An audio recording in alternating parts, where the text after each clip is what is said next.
ትንቢተ ኢሳይያስ ምዕራፍ 39 በዚያም ወራት የባቢሎን ንጉሥ የባልዳን ልጅ መሮዳክ ባልዳን ሕዝቅያስ ታምሞ እንደ ተፈወሰ ሰምቶ ነበርና ደብዳቤና እጅ መንሻ ላከለት። ሕዝቅያስም ደስ አለው።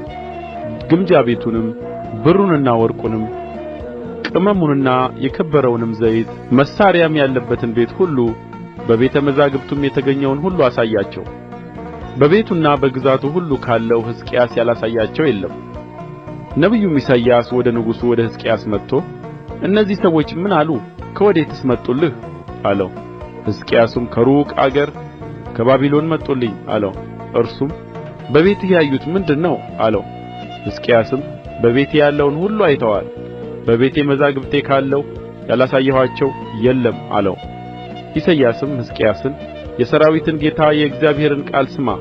እነሆ በቤትህ ያለው ሁሉ አባቶችህም እስከ ዛሬ ድረስ ያከማቹት ሁሉ ወደ ባቢሎን የሚፈልስበት ወራት ይመጣል፣ ምንም አይቀርም ይላል እግዚአብሔር።